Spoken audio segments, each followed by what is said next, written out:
মই কেইটামান কথা পাতি গ'লো আপোনালোকক ইয়াতকৈ আৰু সুৰক্ষা মই ভিতৰত পাতিলোঁ উত্তৰ দিবলৈ চেষ্টা কৰিম এছ.পি.য়ে কৈছে যে আউটপোষ্ট নহ'ব আমি ইয়াতে পুলিচ ষ্টেচনে কৰিব লাগিব আৰু এটা আমি ডিছকাছ কৰিলোঁ হয়তো কেইদিনমানৰ আগত আপোনালোকে দেখিছিলে মুখ্যমন্ত্ৰী ডাঙৰীয়াই 4 দিনৰ আগত এটা এনাউন্সমেণ্ট দিছিলে যে শিডিউল কাষ্ট আৰু শিডিউল ট্ৰাইব মানুহ থাকে য'ত গাঁওবিলাক আমি শিডিউল কাষ্ট বেল্ট কৰিম শিডিউল ট্ৰাইব বেল্ট কৰিম যাতে কোনোবা বাহিৰৰ পৰা আহি মানুহ মাটি কিনিব নোৱাৰে মই আপোনালোকৰ জ্যেষ্ঠসকলৰ লগত বহিলোঁ আমাৰ এইখিনিত শিডিউল কাষ্ট বেল্ট হ'ব তেতিয়া আৰু কোনো মাটি কিনিব নোৱাৰিব সেইটো অতি সোনকালে কৰিম বুলি মই প্ৰতিশ্ৰুতি দিওঁ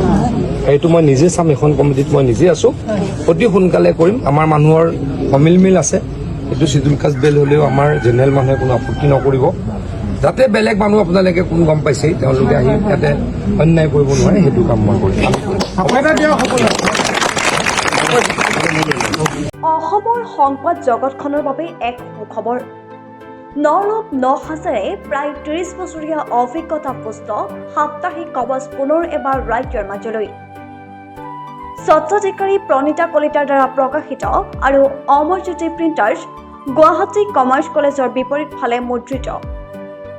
আমাৰ ঠিকনা মুখ্য কাৰ্যালয় অসম ফৰেষ্ট স্কুল হৰি মন্দিৰ পথ গুৱাহাটী আৰু অস্থায়ী কাৰ্যালয় কলিতা মাৰ্কেট বিজয়নগৰ কামৰূপ অসম মোবাইল নং 9435114666 আৰু 7024722813 মেইল আইডি prabhati.ahom@gmail.com